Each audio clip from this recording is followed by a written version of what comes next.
Good morning. Welcome to morning news.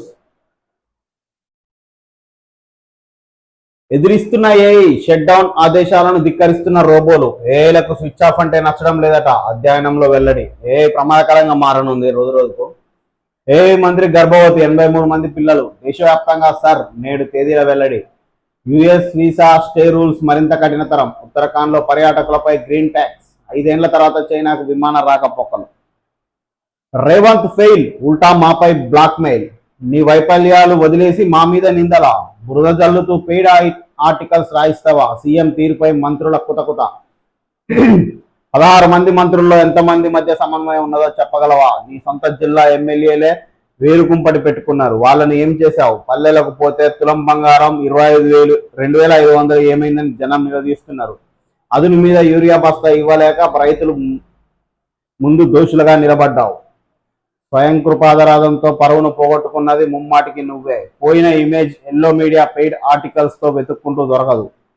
మహిళా ఆఫీసర్ల ఆత్మగౌరవాన్ని, మా వ్యక్తిత్వాన్ని కించపరిచేలా రాతలేంది. జరిగిన నష్టాన్ని పూడ్చలేనంత స్థాయికి కాంగ్రెస్ ప్రభుత్వాన్ని తీసుకెళ్లావు. నీకు చేతగాక మాపై అబండాల. రేవంత్ తీరుపై రగులుతున్న మంత్రులట. వాస్తవానికి నిన్న ఆంధ్రజ్యోతిలో వచ్చిన ఆర్టికల్ పక్కా వాళ్ళ మంత్రివర్గాన్ని ఉద్దేశించి ముఖ్యమంత్రిని హైలైట్ చేసుకుంటూ ఆయన తప్పిదాలు ఏం లేవని ఉన్నట్టే ఉన్నది. అది చాలా అంటారు డైరెక్ట్. ఇంత ఓపెన్ గా బయటకు అనకపోయినా మనసులో అందరి ఫీలింగ్ అదే. మంత్రులు అది నాకు తెలిసి మాపై బురద జల్లుతూ నీ అనుకూల మీడియాతో ఆర్టికల్స్ రాయించినవు. అది మంత్రులు ఇక అది వాళ్ళ చిత్తశుద్ధికి వదిలేయాలి. రాయించిర్రా, వాళ్ళు ఎందుకు రాస్తారు? వాళ్ళకి ఏమవసరం రాయించండి. వీళ్ళ గురువే కదా ఆయన. రౌడీల పాలైన రాష్ట్రం. మూటల పంపకాల్లో ముఖ్యమంత్రి బిజీ. కేటీఆర్ మంత్రి ఓఎస్డీ ఓ పరిశ్రమవేత్తకు తుపాకీతో బెదిరించారని పోలీసులు వెళ్లారు. మంత్రి కూతురు బయటకు వచ్చి తుపాకీ ఇచ్చింది సీఎం రేవంత్ రెడ్డి. బెదిరించింది ఆయన అనుచరుడు రోహిన్ రెడ్డి అని చెప్పారు. మంత్రి బిడ్డ ఇంత బాహటంగా చెప్పిన పోలీసులు కేసులు ఎందుకు నమోదు చేయలేదు? డైరెక్ట్ పోలీసులను నిన్న BRS working president KTR direct అడుగుతుండు, ఏం చేస్తారు పోలీసులు? అడ్డమైన కేసులన్నీ రైతులు ఆకలితోటి అలమటించి ఏదైనా అడుపు మండి ఏదైనా మాట అంటే రప్పరప్ప గుంచుకోబోతారు. డైరెక్ట్ మంత్రి బిడ్డ ముఖ్యమంత్రి అనుచరుడు రోహిన్ రెడ్డికి ముఖ్యమంత్రి డైరెక్ట్ గన్ ఇచ్చిండు. వాళ్ళ ఇంటనే సెటిల్మెంట్లు జరుగుతున్నాయని చెప్పి ఇప్పటి వరకు విచారణ జరపలేదు దాని మీద. 55 సార్లు ఢిల్లీ టూర్లు. వచ్చింది -3,000 కోట్లు. 15వ ఫైనాన్స్ నిధుల్లో తెలంగాణ వాటా 2%. అట్లుంది వ్యవస్థ. 15వ ఆర్థిక సంఘం చెప్పింది ఇచ్చింది. 2021-2021లో 18 కేటాయింపు ఎంత? 1847 వచ్చింది. 1847 ఓకే, మొత్తం మంచిగా ఉంది. కానీ 24-25లో 1514 కేటాయించారు కానీ జీరో. 2025-26లో 1477 కోట్లు కేటాయించారు కానీ జీరో. అట్లుంది వ్యవస్థ. అంటే వీళ్ళు వచ్చిన కాంచి ఏం తీసుకురాలి అక్కడి నుంచి. 2 ఏళ్లుగా రాష్ట్రానికి దక్కింది గుండుతున్నారు. రేవంత్ పాలనలో రాష్ట్రానికి తీవ్ర అన్యాయం. కేటాయించిన నిధులు విదల్చని కేంద్ర ప్రభుత్వం. యూపీకి ఒక్క ఏడాదిలోనే 48,000 కోట్లు. 6 ఏళ్లలో తెలంగాణకు ఇచ్చింది 6,051 కోట్లే. స్థానిక ఎన్నికల జాప్యంతో ప్రగతిపై ప్రతికూల ప్రభావం. ఇప్పుడు గ్రామాలలో సర్పంచులు లేనిది కేంద్రం నుంచి ఫండ్స్ ఎట్లా వస్తాయి? సర్పంచులు ఉండి అయ్యో అభివృద్ధి పనులు చేస్తే కదా వాళ్ళకి పడేది. సర్పంచులే లేరా? మీరు కాంగ్రెస్ ప్రభుత్వం ఏర్పడ్డప్పటి నుంచి గ్రామాల్లో సర్పంచులే లేరా? ఎట్లా? అవగాహన రాహిత్యం, విచ్చలవిడితనం. ప్రతి ఒక్కరికి ఎవరు వాళ్ళే ముఖ్యమంత్రి. ఏం పాడుపడుతుంది ఇక రాష్ట్రంలో అట్లా ఉండకపోతే. ఇందిరమ్మ ఇంటికి 60,000 కోత. సర్కారు కొత్త కుర్రి. లబ్ధిదారులకు షాక్. స్లాబ్ పట్టాకే ఇచ్చే 2 లక్షల బిల్లులో 60,000 కోత. ఆ మేరకు ఉపాధి హామీ పనులు చేపడతామన్న సర్కారు. ఏ పనులు పూర్తి చేస్తారో స్పష్టం చేయని ప్రభుత్వం. లబ్ధిదారులు సహకరించాలని మంత్రి పొంగులేటి విజ్ఞప్తి. రోజుకో నిబంధనతో లబోదిబోమంటున్న లబ్ధిదారులు. పని గంపగుత్తగా మేస్త్రికి అప్పగించాక ఇదేం మెలుగా. మరి ఇప్పటికే నిర్మాణం పూర్తయిన ఇళ్ల సంగతి ఏంది? తలకాయ ఉందా? మరి తలకాయ లేకుండా మాట్లాడతారా? మరి మీ ప్రభుత్వం గడ్డి బీకిందా? 5 లక్షలు అని చెప్పినప్పుడు 5 లక్షలు ఇయ్యం రాబోయే 4,40,000 60,000 ఇయ్యం ఎగ్గొడతామని చెప్పొచ్చు కదా ఫస్టే. నిన్ను ఓడడిగిండి 5 లక్షలు 4,40,000 పెట్టపోయినావు. అరే మేస్త్రికి గంపగుత్త పనిస్తారు ఫీట్కింత అని. నువ్వు ఇందిరమ్మ అదేంది ఏం చేస్తారట? ఉపాధి హామీ పనులతో ఎడ చేపిస్తావు నువ్వు? ఎట్లయితే పని అట్లా? తలకాయ ఉండి మాట్లాడుతుందో తలకాయ లేకుండా మాట్లాడుతుందో వరల్డ్ బ్యాంక్ లెటర్ రాసిన కథ ఇదిగా. ఏం అర్థం, 20 లక్షల ఇల్లు కట్టిస్తానన్న కాంగ్రెస్ అధికారంలోకి రాగానే మాట తప్పింది. ఇందిరమ్మ ఇళ్ల సంఖ్య 4.5 లక్షలు కుదించింది. దాంట్లోనూ రోజుకో నిబంధన 58 గజాలకే అన్నారు. 45 రోజులు నిర్మాణం మొదలు పెట్టాలన్నారు. దళిత బంధువు వచ్చి ఉంటే ఇల్లు కట్టన్నారు. ఇసుక ఉచితమని చెప్పి మాట మార్చారు. ఇప్పుడు స్లాబ్ పూర్తిగా ఇచ్చే 2 లక్షల బిల్లులో 60,000 కోత పెట్టారు. ఆ మేరకు ఉపాధి హామీ కింద పనులు చేసుకోవాలని చెప్తున్నారు. ఉపాధి హామీ కింద పనులు ఎట్ట చేస్తారు? ఈ గ్రామ పంచాయతీ కట్టిస్తుందా ఇల్లు? గ్రామ పంచాయతీ కట్టిస్తే ఉపాధి హామీ పథకం కింద పనులు చేపిస్తారు. అరే మేస్త్రికి గుత్తకి ఇచ్చిన తర్వాత ఉపాధి హామీ కూలీలు ఎట్లా వస్తారు? వాళ్ళకి మేస్త్రి కూలీలు ఇస్తాడా? నువ్వు మేస్త్రి అకౌంట్లో వేస్తావు డబ్బులు? తలకాయ ఉండే ఆలోచన, అది తలకాయ లేని ఆలోచన. ఎదురులో రైతు ఆత్మహత్య, పంట ధ్వంసంపై ప్రశ్నించేందుకు ప్రాజెక్టు, గుత్తేదారు బెదిరింపు, గడ్డి మందు తాగి రైతు మృతదేహంతో గ్రామస్తులు రాస్తారు. ఒక దూసుకొస్తున్న మొంత తుఫానుగా మారిన వాయుగుండం, రాష్ట్రంలో వచ్చే 5 రోజులు భారీ వర్షాలు, 4 జిల్లాలకు రెడ్ అలర్ట్ జారీ అట. మీకు ఆలోచన లేకుంటే ఎవరినన్నా స్పెషల్ ఆఫీసర్లను పెట్టుకొని సలహాలు ఇచ్చి ఈ కనీసం మిగిలిన 2.5 ఏళ్ళన్నా వాళ్ళు చెప్పినట్టు పరిపాలించారు. ఇప్పటికే ఇజ్జత్ పోతుంది. రాష్ట్రంలో ఎట్లాగో కాంగ్రెస్ ఇజ్జత్ పోయింది. దేశవ్యాప్తంగా వ్యాపించక ముందే స్పెషల్ ఆఫీసర్లను పెట్టుకోరు పరిపాలనలో, మంత్రులకు, ముఖ్యమంత్రికి, ఎమ్మెల్యేలకు. ఇంత ఆలోచన మాటలు మాట్లాడుతున్నారు డైరెక్ట్. 10 లక్షల మందితో చలో హైదరాబాద్, విద్యార్థులు అధ్యాపకులతో భారీ ఉద్యమం. నవంబర్ 3 నుంచి కాలేజీల నిరోధిక బంద్. ఆ రోజు నుంచి 10వ తేదీ దాకా రోజుకో నిరసన. ఒకరోజు విద్యార్థులతో హైదరాబాద్ దిగ్బంధం, 2 లక్షల మంది అధ్యాపకులతో ప్రదర్శన కూడా. 1వ తేదీ లోపే 900 కోట్లు విడుదల చేయాలి. మిగతా 9,000 కోట్ల విడుదలకు డేట్ ప్రకటించాలి ప్రభుత్వాన్ని డిమాండ్ చేసిన ప్రతినిధులు. కాలేజీ యాజమాన్యాలు బెదిరిస్తున్నాయి. 1వ తారీఖు కనుక 900 కోట్లు అకౌంట్లో వేయకపోతే 10 లక్షల మందితోటి చెలో హైదరాబాద్ ఎక్కడెక్కడ అష్టదిగ్బంధనం చేసి పడేస్తామని బెదిరిస్తున్నాయి. విద్యా వ్యవస్థ అట్లుంది తెలంగాణలో. ఫీజు రియంబర్స్మెంట్ బకాయిలు, విద్యకు సంబంధించిన బకాయిలు అట్లున్నాయి. నవంబర్ 1వ తేదీలో 900 కోట్ల ఫీజు రియంబర్స్మెంట్ బకాయిలను విడుదల చేయాలి. మిగతా 9,000 కోట్లను ఎప్పుడు ఇస్తారో గడువు అంటే 9,000 కోట్లను ఎప్పుడు ఇస్తారో గడువు ప్రకటించాలి. లేదంటే అదే నెల 3 నుంచి 10వ తేదీ వరకు విద్యార్థులు అధ్యాపకులతో భారీ ఉద్యమం చేపడతాం. ఒకరోజు 10 లక్షల మంది విద్యార్థులతో శిలా హైదరాబాద్ దిగ్బంధిస్తాం అని federation of association of Telangana higher institute chairman Ramesh Babu, secretary general KS Ravikumar ప్రభుత్వాన్ని హెచ్చరించారు. హైదరాబాద్ ఆదివారం జరిగిన ప్రతి జనరల్ బాడీలో పలు కీలక ఈ జరిగిన ఓకే ఏం చేస్తాడు ఇక, ఇప్పుడు మీటింగ్ పెడతారు. ఒకరోజు ముందు మీటింగ్ పెట్టి వీళ్ళకి ఏదో అంతిం చేస్తాం, అదేదని చెప్తాం, వాయిదా వేసి పడేస్తారు. మొన్న అదే కదా జరిగింది. ఒక్కసారి సీరియస్ గా చేయాలి, చేస్తే ప్రభుత్వానికి అర్థమవుతుంది. ఓటమి భయంతోనే నామినేషన్ల తిరస్కరణ, సర్కార్ తీరును నిరసిస్తూ మేడిపల్లిలో అమరుల స్థూపం వద్ద ఫార్మా రైతుల నిరసన. ఇంకా సహజంగా ఉండేదే కదా అది. అట్రాసిటీ పరిహాసం, ఎస్సీ ఎస్టీ చట్టానికి కాంగ్రెస్ సర్కార్ తూట్లు, అండగా ఉండాల్సిన చోట బాధ్యులపై నిర్లక్ష్యం. ఏడాదిగా పరిహారం నిధులు చెల్లింపు బంద్. 4,088 మందికి అందని 40 కోట్ల పరిహారం. నిరుడు 14 కోట్లు ఇస్తున్నట్టు ప్రకటించిన నేటికి బాధితుల ఖాతాలోకి జమ కాని వైనం. కార్యాలయాల చుట్టూ రోజు ప్రదక్షిణలు. 2,245 బడుల్లో జీరో ఎన్రోల్మెంట్. దేశంలోనే 2వ స్థానానికి పడిపోయిన రాష్ట్రం. 2024-25 గణాంకాలను విడుదల చేసిన కేంద్ర ప్రభుత్వం. ఇక రోజు రోజుకు దిగజారిపోతుంది తెలంగాణలో ప్రతి ఒక్కటి. విద్యా వ్యవస్థ అవుతుంది, ఏదైనా.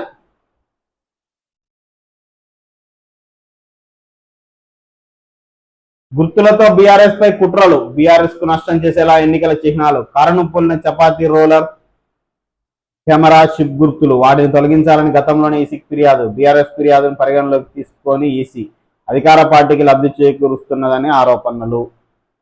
ఇప్పుడు ఈ పార్టీని కూడా గమనించురి. అంటే ఈసీ మీ చేతుల్లోనే ఉంటుందా? ఎలక్షన్ కమిషన్ అనేది ఏ పార్టీ అధికారంలో ఉంటే వాళ్ళ నడుస్తుంది. అంటే ఇప్పుడు వీళ్ళు చేయగలిగారు అంటే మీరు కూడా చేయగలుగుతారు అనేది అర్థం. అంటే వ్యవస్థ అంత దిగజారిపోయింది. దేన్ని నమ్మాలిగా?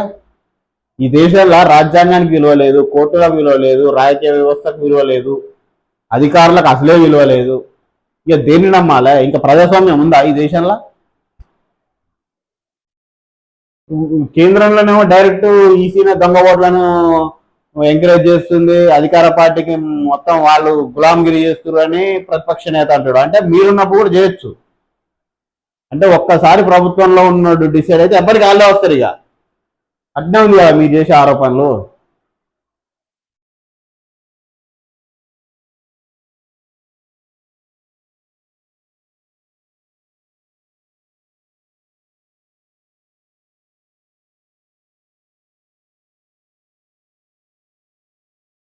అది వ్యవస్థ.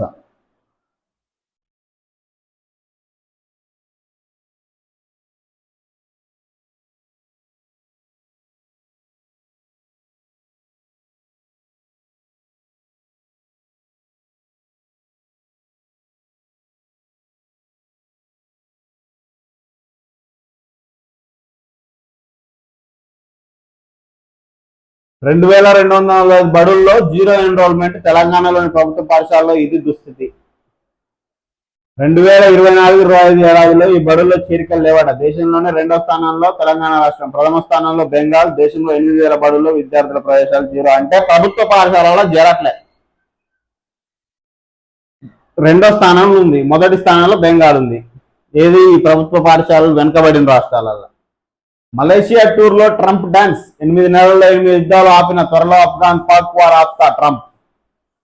నిజాం పాలనను ఎదిరించిన ధీరుడు కుమ్రం భీం. ఆయన చరిత్రను దేశ యువత తెలుసుకోవాలి. ప్రధాని మోదీ 40 ఏండ్లు బతికినా ప్రజలపై చెరగని ముద్ర వేశారు. జీఎస్టీ మార్పులతో సామాన్యుల ఇంట పండుగ.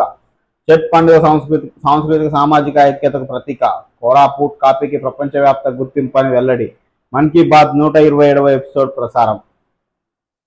టెర్రరిస్టుల లిస్టులో సల్మాన్ ఖాన్ పేరు. సల్మాన్ ఖాన్ కు పాకిస్తాన్ టెర్రరిస్ట్ గా పేర్కొంటూ వాచ్ లిస్ట్ లో చేర్చింది. సౌదీ అరేబియాలోని రియాద్ లో జరిగిన ఓ ప్రోగ్రామ్ లో సల్మాన్ మాట్లాడుతూ బలూచిస్తాన్ ప్రావిన్స్ ను ప్రత్యేక దేశంగా పేర్కొనడంపై మండిపడింది. అది వ్యవస్థ అట్లుంది, మరి చూడాలి. రాష్ట్రానికి కేంద్రం అన్యాయం. కిషన్ రెడ్డి, బండి సంజయ్ ఎందుకు ప్రశ్నిస్తలే? PCC chief Mahesh Goud. Metro phase 2 ప్రాజెక్టులు పరిశ్రమలకు అనుమతులేవి, నిధులేవి. ఆ ఇద్దరు కేంద్ర మంత్రులకు రాష్ట్రాభివృద్ధి పట్టదా? 10 ఏళ్ల కేసీఆర్ పాపపు పాలనలో కవితకు భాగస్వామ్యం. వాళ్ళ హయాంలో అమరుల కుటుంబాలకు ఎందుకు న్యాయం చేయలేదో చెప్పాలి. పాదయాత్రతోనైనా ప్రజల సమస్యలు తెలుస్తాయి. ఆమె పాదయాత్రను స్వాగతిస్తున్నా. కేసీఆర్ పల్లె తెరపైకి బనకచర్ల. జూబ్లీహిల్స్ లో 100% గెలిచేది కాంగ్రెస్. నెలాఖరులో డీసీసీ చీఫ్ల ప్రకటన ఉంటుందని వెల్లడి. ఢిల్లీలో మీడియాతో చిట్చాట్. మరి వాళ్ళు స్పందించట్లేరు. మీరు ఎంత మాత్రం నిలదీసిర్రు? 55 సార్లు ఢిల్లీకి ఎందుకు పోయిర్రు? 55 సార్లు ముఖ్యమంత్రి ఢిల్లీకి ఎందుకు పోయిండు? అధిష్టానాన్ని కలిసి వస్తాంట, కేంద్రం నుంచి రాష్ట్రాన్ని ఏమైనా బాగు చేయడానిక? వాళ్ళ వల్ల కావట్లేదు కదా, మరి మీరు చేస్తుర్రా? వీళ్ళని కలుపుకొని పోయిర్రా? ఎక్కడన్నా అడిగిర్రా? మాకు ఇది కావాలని అడిగిర్రా? 2 ఏళ్ల నుంచి సర్పంచ్లు లేరు. నీకు అభివృద్ధి పనులు ఆడ జరుగుతాయి, కేంద్రం నుంచి రావాల్సిన నిధులు ఆడొస్తాయి.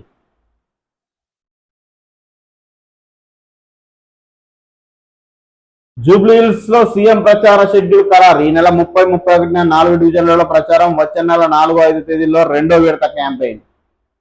చేసుకోరు మీరు. బోర్డులు అంటే డోంట్ కేర్. బనకచర్ల డిపిఆర్ పై ఇప్పటికీ వివరణ ఇవ్వని ఏపీ. కృష్ణా గోదావరి బోర్డులు లేఖలు రాసినా ఖాతరు చేయని పొరుగు రాష్ట్రం. కేంద్రం దన్ను చూసుకునే రెచ్చిపోతున్నదన్న వాదన. తెలంగాణ ఫిర్యాదు చేసిన పట్టించుకొని సిడబ్ల్యూసి, పిపిఏ. ఎన్నడన్నా మీరు ఒక ప్రెస్ మీట్లల్లా కనీసం పొరుగు రాష్ట్రం ఇట్లా చేస్తుంది అట్లా చేసిందని చెప్పిన దాఖలాలు ఉన్నాయా? ఆయన శిష్యుడే ఈయన. ఎట్లా ఎదిరిస్తావు? ఎదిగలేవు కదా, అందుకే మూసుకొని ఉన్నారు. పైకి ఇలా జనాలను మభ్య పెట్టడానికి ఇవన్నీ. ఒకే వేదికపై 2500 మంది శ్రీనివాసులు. కరీంనగర్ జిల్లా మాల్కాపూర్లో ఆదివారం శ్రీనివాస్ అనే పేరుతో కలిగిన వ్యక్తులు 2500 మంది ఒకే వేదికపై కలుసుకున్నారు. ఈ సమ్మేళనానికి తెలంగాణ, ఏపీ, కర్ణాటక, మహారాష్ట్రతో పాటు దేశ విదేశాల్లోని శ్రీనివాసులు హాజరయ్యారట. అట్లుంది. శ్రీనివాసులు అంతా కలిసిరట. 2500 మంది శ్రీనివాసులు కలిసిరట. అంటే మన మిత్రులు కూడా చాలా మంది శ్రీనివాసులు. మరి వాళ్ళు వెయ్యిపోలేదో. శంషాబాద్ లో 4.15 కోట్ల గంజాయి పట్టివేత. శంషాబాద్ ఎయిర్పోర్ట్ లో శనివారం డిఆర్ఐ అధికారుల తనిఖీల్లో 4.15 కేజీల హైడ్రోఫోనిక్స్ గంజాయిని గుర్తించారు. సుమారు 4.15 కోట్ల విలువైన దీన్ని బ్యాంకాక్ నుంచి వచ్చిన ఓ వ్యక్తి నుంచి స్వాధీనం చేసుకున్నారట. త్వరలో దేశవ్యాప్తంగా ఫస్ట్ పేజీలో 10 రాష్ట్రాల ఓటర్ లిస్టు సవరణ. నేడు తేదీని ప్రకటించనున్న ఎన్నికల సంఘం. త్వరలో దేశవ్యాప్తంగా ఓటర్ల జాబితాపై స్పెషల్ ఇంటెన్సివ్ రివిజన్ అమలు చేయాలని ఎన్నికల సంఘం నిర్ణయించింది. కోసం సోమవారం తేదీని ప్రకటించనుంది. ఫస్ట్ పేజీలో 10 రాష్ట్రాల్లో ను అమలు చేయాలన్నారు. స్పెషల్ ఇంటెన్సివ్ రివిజన్ అంట. వచ్చే ఏడాది అసెంబ్లీ ఎన్నికలు జరిగే వెస్ట్ బెంగాల్, తమిళనాడుతో పాటు అస్సాం, కేరళ, పుదుచ్చేరి మొదటి దశ జాబితాలో ఉన్నాయి. కాగా అన్ని రాష్ట్రాలు, కేంద్రపాలిత ప్రాంతాల చీఫ్ కలెక్టర్ ఎన్నికల సంఘం ఇటీవల ఢిల్లీలో మీటింగ్ నిర్వహించింది. బీఆర్ఎస్ కేడర్ జాగృతితో కలిసి నడుస్తున్నది. నాకు కాంగ్రెస్ మద్దతు ఉందనేది అబద్ధం. కవిత పార్టీ పెట్టడం కాదు, ప్రజా సమస్యలపైనే నా ఫోకస్. అధికారం, అవకాశం, ఆత్మగౌరవం నినాదంతో ముందుకెళ్తున్నానని వ్యాఖ్య. నిజామాబాద్ లో రెండో రోజు జాగృతి జనం బాట పట్టరి. కొన్ని రోజులు జనం బాట పడితే కూడా అర్థం అయింది కదా. అప్పుల పాలైనా ఆదుకోండి, సర్కారును డిస్కంల మొర. నెలకు 1000 కోట్లు అదనంగా ఇవ్వాలని ప్రపోజల్. 1,00,000 కోట్ల అప్పుల్లో కూరుకుపోయిన విద్యుత్ సంస్థలు. అప్పుల వడ్డీల భారం తగ్గించేందుకు కొత్త డిస్కం ఏర్పాటు. ప్రక్రియను స్పీడప్ చేసిన ప్రభుత్వం. పండ్ల తోటలపై విషపు పడగ. హైవేల పక్కనున్న తోటల్లోని పండ్లలో ప్రమాదకరమైన లోహాలట. లెడ్, కాడ్మియం, మెర్క్యూరీ, ఆర్సెనిక్ లాంటి హెవీ మెటల్స్. వాహన పరిశ్రమల కాలుష్యమే కారణం. తెలంగాణ, ఏపీ హార్టికల్చర్ వర్సిటీల సంయుక్త స్టడీలో వెల్లడి. ప్రసిద్ధ general of scientific research and reports లో ప్రచురితం. చాలా జాగ్రత్త వహించాలి ఇలాంటి విషయాలలో. పండ్లు ఆరోగ్యానికి మంచిది అని పొట్టు కొంత తింటాం, మరి మనకు తెలియదు కదా, ప్రజలకు తెలియదు కదా అవి ఎక్కడి నుంచి వస్తున్నాయి, వాటిలో ఏమేమి ఉంది ఏంది అనేది కొంచెం ప్రభుత్వమే చొరవ తీసుకొని ఇలాంటి ప్రజల దాకా చేరకుండా చూడాలి. 4 రోజులు భారీ వర్షాలు. గత్తర లేపుతున్న చెడు గాలి. ఎయిర్ పొల్యూషన్ కు మన దేశంలో ఏటా 20 లక్షల మంది మృతి. హెల్త్ ఎఫెక్ట్ ఇన్స్టిట్యూట్ తాజా నివేదికలో వెల్లడి. చైనాతో పాటు ఇండియాలోనే భారీగా మరణాలు. 1,00,000 మందిలో 186 మంది గాలి కాలుష్యానికే బలి. శ్వాస వ్యవస్థపైనే కాదు, గుండె, మెదడుపైన తీవ్ర ప్రభావం. క్యాన్సర్, మతిమరుపు, 35% గుండె జబ్బులకు ఇదే కారణం. గాలి కాలుష్యం గత్తర లేపుతున్నది. రోజు రోజుకు పెరిగిపోతున్న దీని దాటికి జనం ముక్కిరి బిక్కిరి అవుతున్నారు. ఒక్క 2023లోనే మన దేశంలో ఎయిర్ పొల్యూషన్ వల్ల దాదాపు 20 లక్షల మంది ప్రాణాలు కోల్పోయారట. శ్వాస వ్యవస్థ పైనే కాకుండా నాడీ వ్యవస్థ, గుండెపైన చెడు గాలి తీవ్ర ప్రభావం చూపుతున్నది. గుండె జబ్బులకు ఎయిర్ పొల్యూషన్ కూడా ఓ ప్రధాన కారణంగా మారుతుంది. ఇది ఎలాంటి తప్పు చేయకుండా, ఇప్పుడు ఒక మనిషి ప్రమేయం లేకుండా కేవలం గాలి కాలుష్యం అయిందని 2023లో 20 లక్షల మంది చనిపోయారట. ఈ పొల్యూషన్ ఎవరు చేస్తారు? మనుషులనే. కరోనా వచ్చి తుడుచుకు పెట్టకపోయింది ఒక సంవత్సర కాలం పాటు మొత్తం. మళ్ళీ మొదటికి వచ్చినాం. వాహనాలు ఒకటి మేజర్గా వాహనాలు ఒకటి, ఈ ఫ్యాక్టరీలు ఒకటి, వీటి మీద కొద్దిగా జాగ్రత్త వహించాలి. బండ్లను ఫిట్నెస్గా మెయింటైన్ చేయడం ఒకటి. పొగలు వస్తుంటాయి, గవర్నమెంట్ వెహికల్లలో కూడా వస్తుంటాయి, బస్సులలో అక్కడిక్కడ. హైదరాబాద్ అయితే తట్టుకునే పరిస్థితి ఉండదు. ఎప్పుడైనా మీరు హైదరాబాద్ పోయినప్పుడు చూడుర్రి, ఆ బస్సులు మామూలుగా ఉండవు. మొత్తం దేశవ్యాప్తం, ఇంకా ఢిల్లీ పొగ మంచు లెక్క మొత్తం కనబడదు. లైట్లు వేసుకొని పోవాలి డే టైంలో కూడా, అట్లా ఉంటుంది వ్యవస్థ. వీటి మనమే ఇక ఎవరో వచ్చి బాగు చేయరు. ఇక మనమే కొద్దిగా అదుపులో ఉంచుకొని, మన పరిసరాలను పరిశుభ్రంగా ఉంచుకొని, మన వెహికల్ ఎట్లుందో చూసుకొని, పొల్యూషన్ కాకుండా, మన ఇంట్లోంచి వ్యర్థాలు బయటికి వేయకుండా, ఎక్కువ గాలి పొల్యూషన్ చేయకుండా మనమే స్వీయ జాగ్రత్తలు తీసుకోవాలి.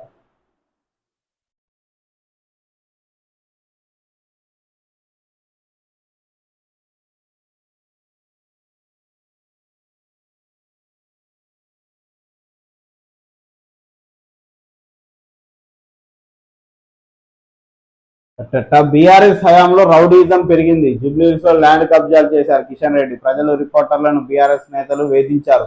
కాంగ్రెస్ ఇచ్చిన హామీలు ఏమైనాయని ఫైర్. అబ్బా, ఎన్ని రోజులకు అడిగిండమ్మా. అట్లా జూబ్లీహిల్స్ ఎలక్షన్స్ కి వచ్చి అడిగినావు. 2 ఏళ్ల నుంచి, ఆ 10 ఏళ్ల నుంచి అన్నది అడగడా?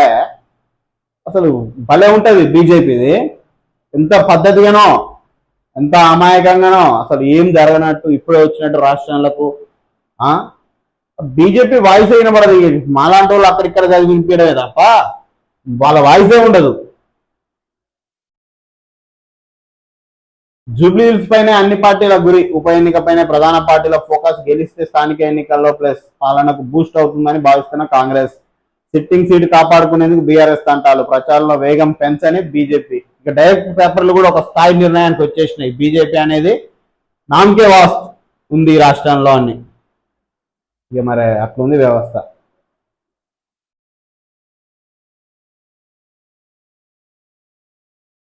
లక్ష ఇండ్లు ఎక్కడ కట్టారు, ఎవరికి ఇచ్చారు? హరీష్ రావు సమాధానం చెప్పాలి. ఎంపీ చామల. హైదరాబాద్ లో కేసీఆర్ డబుల్ బెడ్రూమ్ ఇండ్లు 1,00,000 కట్టించిండు. మళ్ళీ కేసీఆర్ సీఎం అవుతారు. మాజీ మంత్రి హరీష్ రావు. ప్రజల సమస్యలు ప్రభుత్వానికి పట్టడం లేదని ఫైర్. అడిగిరు కదా మంత్రి చామల, ఎంపీ చామల గారు అడిగిరు కదా, కానీ మరి మాజీ మంత్రి హరీష్ రావు గారు చూపెట్టరు లక్ష్యంలు ఎక్కడున్నాయో. బీఆర్ఎస్ కేడర్ జాగృతితో కలిసి నడుస్తున్నది ఎక్కడమ్మా అని అడుగుతున్నారు కాంగ్రెస్ వాళ్ళు, బీజేపీ వాళ్ళు. కవితక్క గారు దయచేసి బీఆర్ఎస్ క్యాడర్ మీతో నడుస్తుంది అన్నారు కదా, ఎక్కడో చూపెట్టరు అంటారు. ప్రభుత్వాలు దిగొచ్చేదాకా బీసీ పోరాటాన్ని ఆపం, బీసీ రిజర్వేషన్ల ఉద్యమాన్ని మరింత ఉధృతం చేస్తాం, ఈ అంశంలో ప్రధాని మోదీ రాహుల్ గాంధీని కలుస్తాం, వచ్చే నెలలో వరుస ఆందోళనలు చేపడతామని జేఏసీ నేతల వెల్లడి. ఇక ఉత్తమనే ఏమంటారు, చేస్తున్నామంటే పోరాటం చేస్తున్నాం అనేది కాకుండా కొద్దిగా ఉద్ధృత పరుచురు దాన్ని. నువ్వెత్తున రాష్ట్రం ఉలిక్కిపడి చూసేలా ఏరి. ఈ ఏడాది పండుగలు మరింత ఉత్సాహంగా, జిఎస్టీ మార్పులతో అన్ని వర్గాల్లో సంతోషం, ఈ సీజన్లో దేశీయ వస్తువుల కొనుగోలు పెరిగాయి, నిజాం పాలన అత్యంత క్రూరంగా ఉండేది, పేదలు గిరిజనులపై నాడు జరిగిన వేధింపులు వర్ణాతీతం, కుమ్రం భీం వీరత్వం గురించి అందరూ తెలుసుకోవాల్సిందే, భారత స్వతంత్రత చరిత్రలో కుమ్రం భీం ఒక కీలక అధ్యాయం, కుమ్రం భీం నుండి యువత ఎంతో నేర్చుకోవాలి, 127వ మన్ కీ బాత్ ఎపిసోడ్లో కుమ్రం భీంను కీర్తించిన ప్రధాని మోడీ, కుమ్రం భీం బిర్సా ముండాకు నివాళులు. మెట్రో ఫేస్ట్ ను అడ్డుకుంది కిషన్ రెడ్డి మెట్రో కోసం కేంద్రంపై ఎందుకు ఒత్తిడి తేవడం లేదు, మెట్రో విస్తరణకి కేంద్రం ₹1 కూడా ఎందుకు ఇవ్వలేదు, సబర్మతి నిరాశ్రయులకు కూడా కేంద్ర ప్రభుత్వం న్యాయం చేయలేదు, మూసీని ప్రక్షాళన చేయాలని కాంగ్రెస్ ప్రభుత్వం భావిస్తుంది, మూసీ నిర్వాసితులకు డబుల్ బెడ్రూమ్ ఇల్లు కట్టిస్తున్నాం, డీసీసీల నియామకం సమర్థవంతంగా కొనసాగుతుంది, మంత్రి ఉత్తమ్ సత్యమణి కూడా డీసీసీ పదవికి దరఖాస్తు చేశారు, ఢిల్లీలో మీడియాతో టీపీసీసీ అధ్యక్షుడు మహేష్ కుమార్ గౌడ్ వెల్లడి, ఉత్తమ్ పద్మ గారికి సూర్యాపేట డీసీసీ ఇచ్చారు. కాంగ్రెస్ ఏం చేసిందని ఓటేయాలి, బీజేపీ పాలిత రాష్ట్రాల్లో బుల్డోజర్లు నడిస్తే వ్యతిరేకించే రాహుల్ గాంధీ హైదరాబాద్ లో బుల్డోజర్లను ఎందుకు వ్యతిరేకించడం లేదు, బీఆర్ఎస్ పాలనలో హైదరాబాద్ అంతర్జాతీయ ఖ్యాతి పొందింది, బీఆర్ఎస్ 10 ఏళ్లలో పాలనలో అందరూ ప్రశాంతంగా జీవించారు, బీఆర్ఎస్ అభ్యర్థి తరపున ప్రచారంలో బీఆర్ఎస్ వర్కింగ్ ప్రెసిడెంట్ కేటీఆర్. 18 మృతదేహాలు అప్పగింత, కర్నూలు బస్సు ప్రమాదంలో మరణించిన వారి మృతదేహాలు కుటుంబ సభ్యులకు అందజేసిన అధికారులు, డిఎన్ఏ నివేదిక ఆధారంగా మృతదేహాలు అప్పగించినట్లు వెల్లడి. దీనికి ప్రధాన కారణం ఈ కర్నూలు బస్సులో ఈ ఘటన జరగడానికి ప్రధాన కారణం మద్యం. ఆ యువకుడు, ఆ బండి మీద కూర్చున్న యువకుడు శివకృష్ణ ఏదో పేరుంది, మద్యం దాగి వాహనం నడిపాడు. అది క్లియర్ గా తెలుస్తుంది, పెట్రోల్ బంక్ లో చూస్తే ఎవరికైనా తెలుస్తుంది. 90% గెస్ చేయొచ్చు మద్యం దాగే ఉన్నాడు అని ఆయన ప్రవర్తన. మద్యం దాగిన సోయిలో డివైడర్ ఢీ కొట్టిండు, అది నడి రోడ్డు మీద ఆగింది, కథం, ఆయన స్పాట్ డెడ్. ఆయన ఫ్రెండ్ ఒక ఆయన ఉన్నాడు, ఆయన తేరుకొని ఇదంతా చూసి బండి జరిపేలోపే బస్సు కొట్టేసింది, కథం. అలాంటి మద్యానికి ప్రభుత్వం అండదండలు, దగ్గరుండి రాపియడాలు, దగ్గరుండి టెండర్ లేపియడాలు, మంచిగా వైన్స్ అప్పచెప్పడాలు ప్రోత్సహిస్తుంది. ఇంకా ఈ సంవత్సరం కొద్ది ఆదాయం తగ్గింది, పెరిగింది, ఇంకా పెంచాలి, గడువు పెంచాలి. ఇండైరెక్ట్ గా ఈ సంఘటన కారణం ఆ యువకుడు ఆంధ్రప్రదేశ్ అయి ఉండొచ్చు, ఏదైనా కానీ ఏదైతే ఎక్కడైనా ప్రభుత్వాలే కారణం ఆ ఘటనకు. ఇండైరెక్ట్ గా మద్యం, ఇప్పుడు గంజాయి నెట్టబట్టి వేస్తున్నాం, మద్యాన్ని ఎందుకు అంటే గంజాయి తీసుకుంటే నష్టం, మద్యం తీసుకుంటే ఆరోగ్యానికి మంచిదా, అది మాత్రం నష్టం. మీకు ఆదాయం వస్తే ఏదైనా చేస్తారు. ఇప్పుడు గంజాయికి ట్యాక్స్ పెట్టి వాటికి కూడా టెండర్లు వేసి వాటికి కూడా లిమిటెడ్ షాపులు పెడితే మీరు ఓకే, అట్లా కూడా మీకేం నష్టం లేదు, జనాలేగా తాగి వచ్చేది. వాటికి కూడా అమ్ముతారు మీరు ప్రభుత్వాలు, వాటికి ట్యాక్స్ లేదు కాబట్టి అవి పట్టేస్తారు అంతే. వాటికి కూడా లైసెన్సులు ఇచ్చి షాపులు పెడితే బ్రహ్మాండంగా అమ్మనిస్తారు వాటిని కూడా. నేతలు గప్చుప్, పెత్తనమంతా పిఆర్ఓలదే, ప్రజాస్వామ్యాన్ని అపహాస్యం చేస్తున్న అదృశ్య పాలకులు, ప్రజాప్రతినిధుల కన్నా వీళ్ళ దగ్గర సమస్త అధికారులు, వీళ్ళ ఫోన్ కొడితే చాలు అధికారులు పరుగున రావాల్సిందే, వీరి అనుచిత ప్రవర్తనలతో ప్రజల్లో పెరుగుతున్న అసహనం, వీరి అధికారాలపై చట్టబద్ధత అవసరం అంటున్న ప్రజలు. వాసవి నిర్మాణ సంస్థల్లో ప్లాట్లు కొంటున్నారా, ఇక అంతే సంగతులు, తస్మాత్ జాగ్రత్త, ఆలోచించి ఒక నిర్ణయం తీసుకోండి. రైతు శ్రమకు సరైన న్యాయం జరగాలి, మాజీ ఉపరాష్ట్రపతి ఎం వెంకయ్యనాయుడు.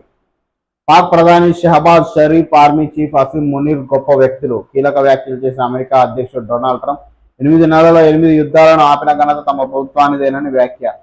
ఇది పొరపాటు కాదు, జీవితాలను నాశనం చేసే నేరం. ఒక్కరి నిర్లక్ష్యం 20 మంది ప్రాణాలు బలి తీసుకుంది. మద్యం తాగి వాహనాలు నడిపిన వారు టెర్రరిస్టులతో సమానం. హైదరాబాద్ లో drunk and driving zero tolerance విధానం అమలు. కర్నూలు బస్సు ప్రమాదంపై తీవ్రంగా స్పందించిన సిపి సజ్జన. తాగి పట్టుబడిన వారిపై చట్ట ప్రకారం కఠిన చర్యలు తప్పవని హెచ్చరిక. అసలు తాగడానికి అమ్మిన ఏం చేయాలి? ఇప్పుడు తాగి పట్టుబడుతుడు ఓకే, మద్యం తాగి వాహనాలు నడపదు. అసలు మద్యం అమ్మిన దౌగుల్బాజోడు, మద్యం అమ్మమని టెండర్ వేసిన దరిద్రుడు అది చెప్పాలి కదా. సిపి సజ్జనార్ గారు అసలు తాగి నడిపిందానికి ఎందుకు? తాగడమే తప్పు, అసలు అమ్మడమే దుర్మార్గం. అమ్మడానికి పర్మిషన్ ఇచ్చిన లోపలేరు ఫస్ట్.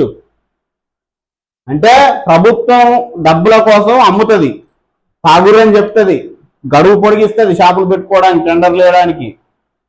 కట్టుదిట్టమైన చర్యలతోటి ప్రభుత్వం టెండర్ దిశగా నాయన నీకు వచ్చింది బటు నువ్వు అమ్మో, జనాలను నాశనం చేయి, మందు లక్షల లక్షలు నువ్వు సంపాదించుకో, లక్షల ట్యాక్స్ ప్రభుత్వానికి కట్టు, పొట్టు అమ్ము, 1 గంట ఎక్స్టెండ్ చేస్తాను నీకు టైము, జనాలకు దాపి వాళ్ళని మళ్ళీ మేమే పట్టుకుంటాం, మళ్ళీ వాళ్ళకి డ్రంక్ అండ్ డ్రైవ్ చేసి ఫైన్లు వేస్తామని ప్రభుత్వం చెప్తుంది. మీరేమో ఇట్లా చెప్పారు. ఇప్పుడు ఆ కర్నూలు బస్సు ప్రమాదంపై తీవ్రంగా స్పందించాల్సింది ప్రభుత్వాన్ని తిట్టాలి. సిగ్గుందా మీకు? మనుషులేనా మీరు? మద్యానికి టెండర్లు వేసి ఇక నువ్వు అమ్ముకోనైనా వానికి లైసెన్స్ ఇచ్చి మళ్ళీ తాగినోడిని అంటావు. లంగా పని చేయమని చెప్పి ప్రభుత్వం మళ్ళీ చేసిన తప్పే ఉందల్లా.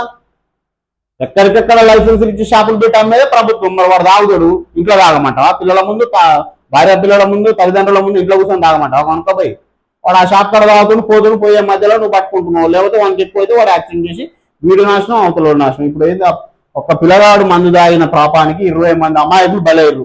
ఆ తప్పు పిల్లగాడిని అంటవా? వాంది 50% తప్పు ఉంటే మిగిలిన 50% ఆ మందు అమ్మినోంది. అమ్మడానికి పర్మిషన్ ఇచ్చిందంటే ప్రభుత్వానికి సిగ్గుండాలి. అరే మనమే కదా స్పెషల్గా లైసెన్సులు ఇచ్చి మరి మందు అమ్మిస్తున్నాం, మరి మనకు సిగ్గు రాదా? మనం మారవా? మన బతుకులు మారవా? ఇంకెన్ని రోజులు ఈ ప్రజలను మనమే అమ్మి మనమే పిచ్చోళ్ళని చేస్తామని ఆలోచన ప్రభుత్వానికి రావాలి, ప్రభుత్వం మారాలి. ఈ 20 మంది ప్రాణాలు బలి తీసుకున్నది ప్రభుత్వాలే. ఆ మద్యం ఆ అబ్బాయికి అమ్మడానికి పర్మిషన్ ఇచ్చినందుకు తప్పు. ఆ పాపం వానికే, ఆ ప్రభుత్వాలకే. నువ్వే అమ్ముతావు, నువ్వే తాగమంటావు, మళ్ళీ నువ్వే పట్టుకుంటావు. తాగినోడు ఏం చేస్తాడు? పోయి ఆ అండర్ వేస్తాడు, అవతలలోనూ అమ్ముతాడు యాక్సిడెంట్ చేసి. అది ఓన్లీ తప్పు, అమ్మినోంది తప్పు, అమ్మడానికి పర్మిషన్ ఇచ్చినందుకు తప్పు. ఇప్పటికన్నా ప్రభుత్వాలు మారాలి. ఈ మద్యం మీద ఇంకా ఎన్ని శవాల మీద తేడాలు ఏరుకున్నట్టు ప్రజల కాడ ఇంకెంత సొమ్ము దొరుకుతామని ఆలోచించాలి. డిసిసి అధ్యక్షులుగా ఎమ్మెల్యేలు, మంత్రి నామినేటెడ్ పదవులకు ప్రత్యామ్నాయం. బండికేమో బీమా, బతుకేది ధీమా. వస్తువుకున్న విలువ ప్రాణానికి లేదా? యంత్రాలకు ప్రాణం పోసి మనిషి యంత్రమాయే. ప్రాణం ఉన్న మనిషి కన్నా ప్రాణం లేని వస్తువే ముఖ్యం. పోయేటప్పుడు అదేమైనా వెంటొస్తుందా? ఈ చిన్న లాజిక్ మిస్ అయితే ఎలా? కాలం మారుతున్న కొద్దీ మనిషి యాంత్రికంగా ఆలోచించడం మొదలు పెట్టాడు. తాను మనిషిని అనే ఫీలింగ్ మరిచి ఆరోగ్యానికి ప్రయారిటీ ఇవ్వకుండా ప్రాణం లేని వస్తువుల, luxury items, rich living style వెంట పడుతున్నాడు. జీవం లేని వస్తువులకు వేలకు వేలు తగలేసి బీమా చేయిస్తున్నాడు. కానీ తనకేమైనా అయితే ఎలా అని ఆలోచించడం మానేశాడు. లగ్జరీ గూడ్స్, కార్లు, బంగ్లాలు కొంటున్నాడు. కానీ అవేమైనా పోయేటప్పుడు వెంట వస్తాయా అని ఒక్కసారి ఆలోచించడం మొదలు పెడితే ప్రాణం విలువ నిజంగా ఇప్పటికైనా తెలుస్తుందేమో. వాస్తవానికి 100% వాస్తవం ఇది. ఇన్సూరెన్సులు ఫస్ట్ మనకు చేయించుకున్న తర్వాత ఇళ్ళకు కానీ, బండ్లకు కానీ, ప్రాపర్టీస్కి కానీ చేయించడం మంచిది. మనిషి తన జీవన శైలిలో రోజు రోజుకి ఏ విధంగా తయారవుతుందంటే, ప్రేమించాల్సిన మనుషులనేమో పట్టించుకోవడం మానేసిండు. జస్ట్ అవసరాలకు వినియోగం చేసుకునే వస్తువులనేమో ప్రేమించడం మొదలుపెట్టిండు. ప్రేమించే వ్యక్తులనేమో అవసరానికి వాడుకుంటుండు. అవసరానికి వాడుకోవాల్సిన వస్తువుల పేరు మీద, లగ్జరీ ఐటమ్స్ పేరు మీద, కార్లు, బంగ్లాలు, ఇల్లు అనే వాటి మీద ప్రేమ గురిపిస్తూ ఇటు మనుషులను వదిలేస్తుండు. అవి అవసరానికి వాడుకోవాలి వస్తువులను, మనుషుల్ని ప్రేమించాలి, ఆప్యాయంగా ఉండాలి.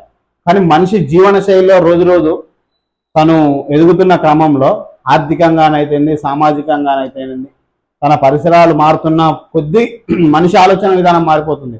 మనుషుల్ని వాడుకోవడం, వస్తువుల్ని ప్రేమించడం మొదలు పెడుతుంది. కానీ అసలు మనిషి చేయాల్సిన పని ఏంది? వస్తువులను వాడుకోవాలి, అవసరానికి తగ్గట్టు వస్తువులను వాడుకోవాలి. మనుషులతోటి ఆప్యాయంగా, ప్రేమగా, మంచిగా మెలగాలి. కానీ ఇప్పుడు రివర్స్ అయిపోయింది మనిషి జీవన శైలి.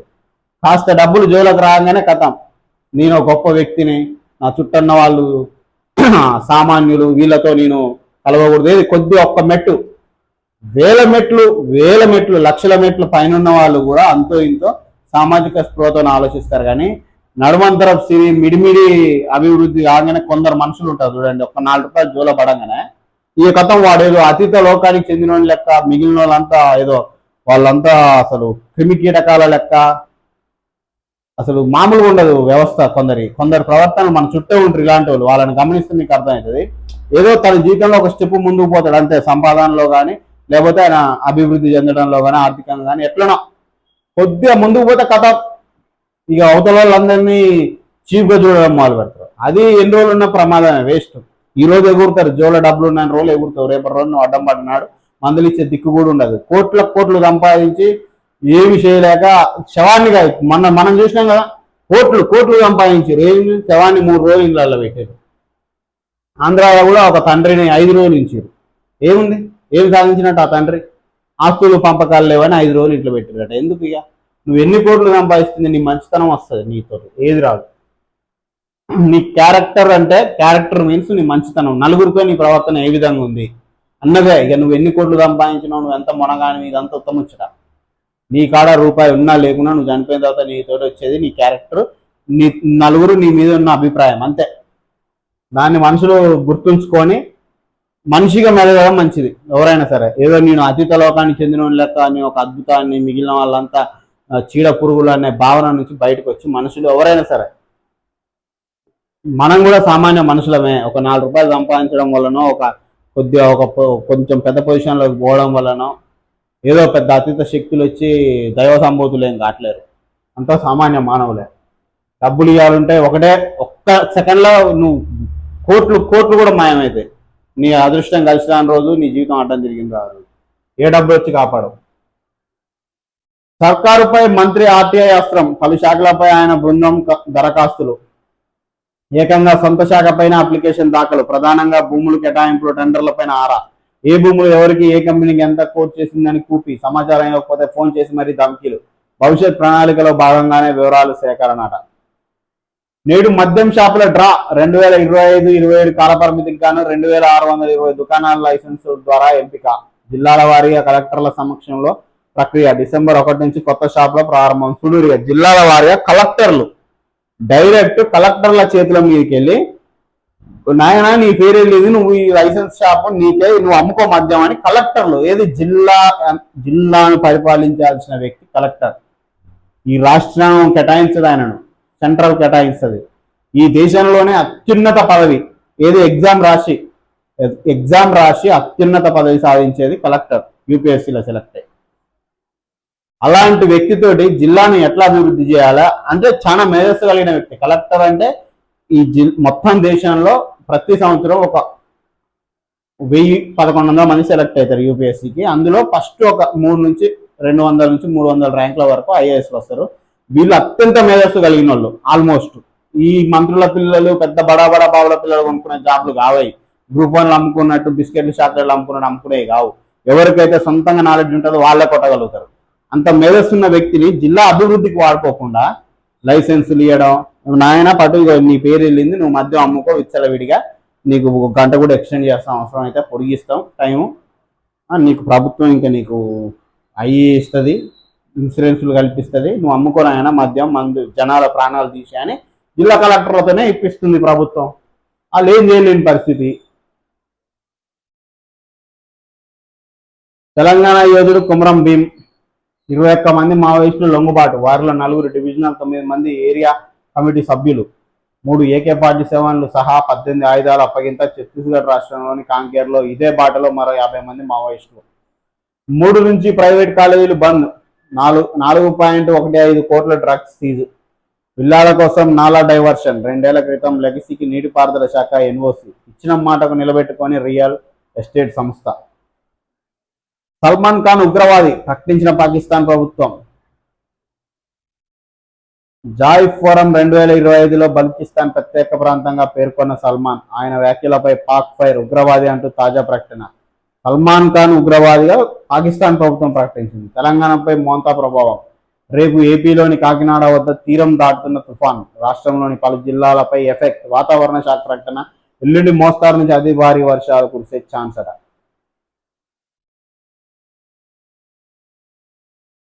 ఇదేం రైట్. మత్తులో నడిపితే మానవ బాంబులే, ఒక్కరి నిర్లక్ష్యంతో 20 మంది బలవడం దురదృష్టకరం. ఇలాంటి టెర్రరిస్టుల పట్ల జాగ్రత్తగా ఉండాలి. కర్నూలు బస్సు ప్రమాదంపై సజ్జన సంచలన ట్వీట్. ఈ మత్తు వల్ల ఎలాంటి నష్టం జరిగినా, ఎలాంటి యాక్సిడెంట్లు జరిగినా దానికి పూర్తి బాధ్యత ప్రభుత్వానిదే. ఎందుకంటే ఆ మద్యం అమ్మడానికి లైసెన్సులు ఇచ్చి మరి షాపులు పెట్టి టెండర్లు వేసి మరి లైసెన్సులు ఇచ్చి అమ్ముకోనాయన పర్మిషన్ ఇచ్చే ప్రభుత్వమే. కాబట్టి మద్యం వల్ల ఎలాంటి నష్టం జరిగినా ఆ పాపం అంతా ప్రభుత్వానికే, మొత్తం బాధ్యత ప్రభుత్వాలే వహించాలి. అసలు అమ్మేటోడే లేకపోతే తాగేటోడు ఎట్లుంటాడు? ఇందిరమ్మ బిల్లుల చెల్లింపులో స్వల్ప మార్పులు. ఇక్కడ నుంచి స్లాబ్ వేశాక 1,40,000 విడుదల, మిగతా 60,000 ఉపాధి హామీ పథకం కింద చెల్లింపు వెల్లడించిన మంత్రి పొంగులేటి. మరి తలకాయ ఉండి మాట్లాడతారో లేకుండా మాట్లాడతారో అర్థం కాదు. మేస్త్రికి గుత్త పనిచ్చిన తర్వాత ఉపాధి హామీ కూలీలు వచ్చి చేస్తే వాళ్ళకి డబ్బులు ఇప్పుడు మేస్త్రి ఇస్తాడు ఆ రిటర్న్.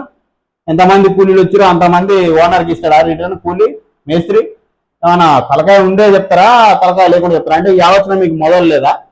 చిన్న చిన్నగా తగ్గించుకుంటూ వస్తారు. ఇప్పుడు చేసేది ఏం లేదు కదా, సగం ఇల్లు కట్టినాక ఓడి ఆడిపోతారు. ఇక బేస్మెంట్ పునాది వేసి బేస్మెంట్ వేసి గోడలు లేపిన తర్వాత సచ్చినట్టు స్లాబ్ వేసుకుంటాడు. ఇస్తే మాత్రం చేసేది ఉంది, ఏ కూడా చేసేది ఉంది ధైర్యం. తలకాయ లేని ఆలోచనలు, మెదడు లేని పనులు. నేడు కరూరు బాధితులతో విజయ్ భేటీ. అమెరికా నుంచి స్వదేశానికి 16 మంది బాధితులు. పట్టణానికి పచ్చని గేట్వే. ప్రస్తుత సాంకేతిక యుగంలో అందరూ డిజిటల్ మాధ్యమాలకే అతుక్కుపోతున్నారు. పిల్లల నుంచి పెద్దల వరకు సెల్ ఫోన్లు, గ్యాడ్జెట్లతో అధిక సమయం గడుపుతున్నారు. దీనివల్ల అన్ని వయసుల వారి ఆలోచనలు శక్తి సన్నగిల్లి మానసిక రుగ్మతలకు చుట్టుముడుతున్నాయని ప్రపంచ ఆరోగ్య సంస్థ సైతం హెచ్చరించింది. ఈ నేపథ్యంలో ప్రజల్లో చైతన్యం తీసుకొచ్చే సంకల్పంతో ఆదిలాబాద్లోని జన విజ్ఞాన వేదిక ప్రతినిధులు మరో గ్రంథాలయ ఉద్యమం ప్రారంభించారు. స్థానిక గాంధీ పార్క్లో పుస్తక పఠన సంస్కృతి కార్యక్రమాన్ని ఆదివారం శ్రీకారం చుట్టారు. దీనిపై వారం ముందు నుంచే విస్తృతంగా ప్రచారం చేశారు. కలెక్టర్ రాజర్షిపాను ఆహ్వానించారు. ఆయనతో పాటు విద్యార్థులు, వారి తల్లిదండ్రులు, ఇతరులు హాజరయ్యారు. వాస్తవానికి రోజుకు ఒక బుక్ తీసుకొని ఒక యూనిట్ అంటే ఒక కాలం వరకు అన్నా చదవడానికి ప్రయత్నించారు, ఒక టాపిక్ వరకు అన్నా. అప్పుడు మనలో ఉన్న ఆలోచన శక్తి కూడా పెరుగుతుంది. ఖచ్చితంగా ఒక 10 నుంచి 15 నిమిషాలన్నా ఒక బుక్ చదవడానికి కేటాయించడం మంచిది ఒక రోజులో. ఇంటర్ నుంచే గిగ్ వర్కర్లుగా 63.84% కార్మికులు వారానికి 48 గంటలకు పైగా పనిచేస్తున్నారు. సరైన వేతనాలు, సామాజిక భద్రత కల్పించాలి. వివి గిరి జాతీయ కార్మిక ఇన్స్టిట్యూట్ నివేదిక. 18 నుంచి 24 ఏళ్ల వయసులో 8.39 మంది గిగ్ వర్కర్లు ఆ కుటుంబాలకు ఏకైక సంపాదకులుగా ఉన్నారంటే ఫ్యామిలీ ఒక్కళ్ళే ఉండి ఇక ఫ్యామిలీకి వేరే ఆధారం లేక 18 నుంచి 24 ఏళ్ల వాళ్ళు చేస్తున్న పరిస్థితి. 35 నుంచి 44 ఏళ్ల లోపు వారు ప్రత్యామ్నాయ అదనపు ఆదాయం కోసం గిగ్ వర్కర్లుగా పనిచేస్తారు. గిగ్ వర్కర్లు అంటే ఇప్పుడు ఏదైనా ర్యాపిడో కావచ్చు, ఓలా కావచ్చు, జొమాటో కావచ్చు, స్విగ్గీ కావచ్చు, బ్లింకిట్ కావచ్చు, ఏదైనా కానీ ఇలాంటి వర్కర్లు చేసేయాన్ని గిగ్ వర్కర్లు ఉంటారు. ఆర్థిక పరిస్థితి సరిగా లేకపోవడం, కుటుంబానికి అండగా నిలపడం తదితర కారణాలతో 18 ఏళ్ల నుంచే యువత గిగ్ వ్యవస్థలోకి ప్రవేశిస్తుంది. ఈ రంగాన్ని ఆసరాగా చేసుకుని కొందరు ఉన్నత విద్య, సుస్థిర ఉద్యోగాల ప్రయత్నాలు చేస్తుంటే మరికొందరు సరైన ఉపాధి అవకాశాలు లేకపోవడంతో ఇందులోనే కొనసాగుతున్నారు. ఈ మేరకు కార్మిక బలగంలో గిగ్ వర్కర్ల ప్రాధాన్యం, సమస్యలపై ప్లాట్ఫామ్ ఎంప్లాయ్మెంట్ పేరు వివి గిరి జాతీయ కార్మిక ఇన్స్టిట్యూట్ నివేదిక విడుదల చేసింది. అయితే దీనివల్ల నష్టం ఉంది, లాభం ఉంది. ఇప్పుడు తాత్కాలిక అక్కడికక్కడ ఇప్పుడు ఏ రోజుకి ఆ రోజు ఆదాయం కోసం కొన్ని రోజులు చేస్తే ఓకే. బట్ దీని మీద డిపెండ్ అయితే ఒక కంఫర్ట్ జోన్కి అలవాటు పడిపోయి యువత దారి మళ్ళీ అవకాశం కూడా ఉంది. ఎవరికి సమాధానం చెప్పుకోవాల్సిన అవసరం ఉండదు, ప్రెజర్ ఉండదు. నచ్చినప్పుడు పోయి నచ్చినప్పుడు రావచ్చు అనే ఒక కంఫర్ట్ జోన్. ఇది రెండో ఆదాయంగా పెట్టుకుంటే ఎలాంటి నష్టం లేదు ఎవరికైనా, యువతే కానీ పెద్దవాళ్ళే కానీ ఎవరైనా కానీ. దీన్ని రెండో ఆదాయంగా మన వేరే ప్రథమ ఆదాయం వేరే ఉండి ఖాళీగా ఉన్న సమయాల్లో దీన్ని ఆదాయంగా పెట్టుకోవడం వల్ల నష్టం లేదు. కానీ దీన్నే ప్రధాన ఆదాయంగా పెట్టుకుంటే మాత్రం దారి తప్పే అవకాశం ఉన్నది. అంతర్జాతీయ వృద్ధికి పునాది. భారత్ ఆసియాన్ భాగస్వామ్యంపై ప్రధాని మోదీ ఉద్ఘాటన. అణుశక్తితో నడిచే క్రూజ్ క్షిపణి. హైదరాబాద్కు 2000 విద్యుత్ బస్సులు, మొత్తం 10,900 బస్సులకు బిడ్లు ఆర్న. రేపు ఎల్లుండి అతి భారీ వర్షాలట. జూబ్లీహిల్స్ లో ప్రచారానికి సీఎం ఓకే. ఈ మరమ్మతులకు అంతమేది. మళ్లీ దెబ్బతిన్న శ్రీశైలం 4వ యూనిట్. ఇప్పటికే జెన్కోకు 1000 కోట్ల ఉత్పత్తి నష్టం. దారి పొడవునా గండాలు, ప్రాణాలు తీస్తున్న బ్లాక్ స్పాట్లు. రాష్ట్ర వ్యాప్తంగా 936 గుర్తింపు. పదే అక్కడే ప్రమాదాలు. 3/2 జాతీయ రహదారుల్లోనే అత్యధిక వాహన ప్రమాదాలు NH65లో, అంటే మన హైదరాబాద్ టు విజయవాడ. రాష్ట్రంలోని కొన్ని రహదారులు రక్తసిక్తమవుతున్నాయి. పదే పదే ఒకే చోట ప్రమాదాలు జరుగుతున్నాయి. ఇలాంటి బ్లాక్ స్పాట్లు రాష్ట్ర వ్యాప్తంగా 930 ప్రాంతాల్లో ఉన్నాయి. ఏటా వందల మంది ప్రాణాలను బలిగొంటున్నాయి. వేల మంది క్షతగాత్రులు ఉన్నారు. రాష్ట్ర వ్యాప్తంగా అన్ని రకాల రహదారులు విస్తరణలో జాతీయ రోడ్లు 2.1%. అయితే బ్లాక్ స్పాట్ల 3/2 వీటిపైనే ఉన్నాయి. ఈ నువ్వు NH65 ఉన్నాయని మీరు గుర్తించరు, కానీ మామూలుగా ఇక్కడ జిల్లాల్లో టౌన్లలో ఉన్న రోడ్లకు దుర్మార్గం. రోజుకు 1-2 యాక్సిడెంట్లు ప్రతి మండలానికి జరుగుతున్నాయి. అవి కేవలం రోడ్లు బాగాలేకపోవడం వల్లనే. రోజుకు కుటుంబం వీధిన పడుతుంది కేవలం రోడ్ల వల్లనే, రోడ్లపై ఉన్న గుంటల వల్లనే. కేవలం ప్రభుత్వం సరిగా పనిచేయక, అధికారులు సరిగా పనిచేయక రోడ్లలో పడ్డ గుంటల వల్ల రోజుకో కుటుంబం ఆగం అవుతుంది. ఆ పాపం ప్రభుత్వానికే.